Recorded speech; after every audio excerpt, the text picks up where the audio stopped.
It was a free-for-all. There was no media there. There's no one to look after you. And the Marines took it upon themselves to shoot at, beat, rob, rape, kill whoever they wanted to. And that's being proposed on the news as like a few bad apples. This is a very isolated incident.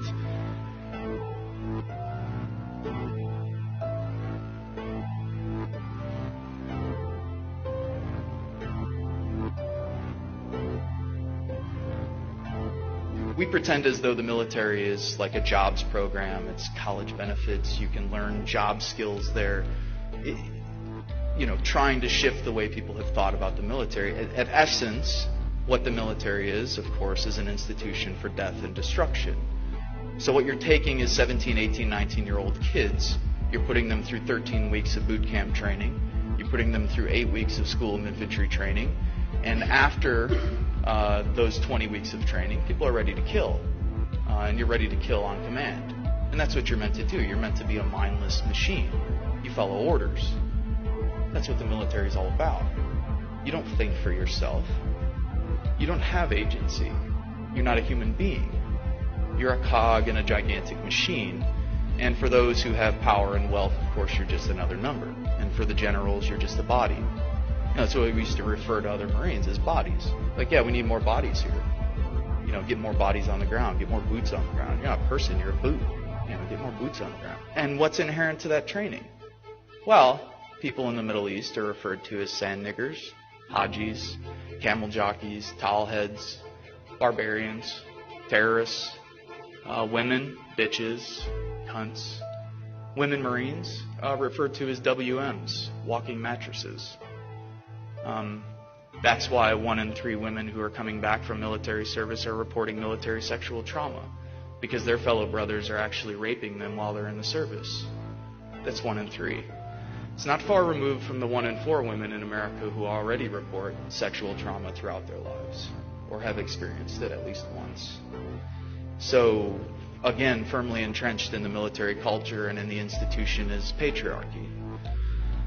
And homophobia. Of course, everyone is referred to as a faggot, queer, pussy, a cunt. Again, reinforcing that you're weak, of course, if you're gay, bisexual, queer, so on and so forth. All firmly entrenched in the training, all firmly entrenched in the ideology, and all firmly entrenched in the kind of linguistics and the lexicon within the military. In Iraq, what did we do?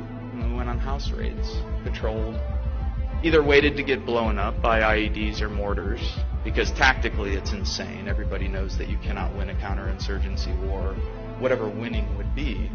It's never happened. You can talk to the British who've been to Malaysia, you could talk to the French who've been to the Algiers, you could talk to the Americans and Australians and the rest who've been to Vietnam and Korea, and the Soviets in Afghanistan, and the United States in Afghanistan and Iraq, and every single time militarily have had their asses kicked, and rightfully so.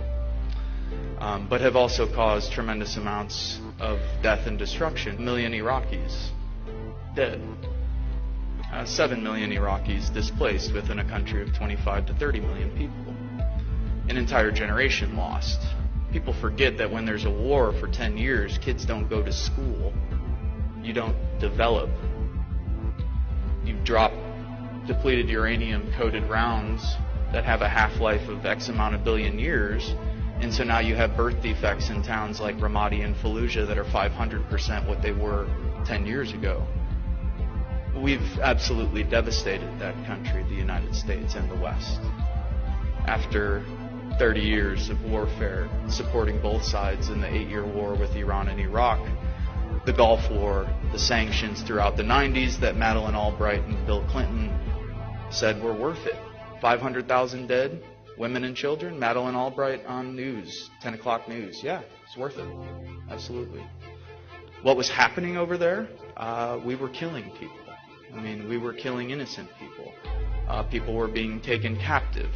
If they looked like a quote-unquote insurgent, you did what you wanted to do with them. It was a free-for-all. There was no media there. There's no one to look after you. And the Marines took it upon themselves to shoot at, beat, rob, rape, kill whoever they wanted to. And that's being proposed on the news as like a few bad apples. This is a very isolated incident.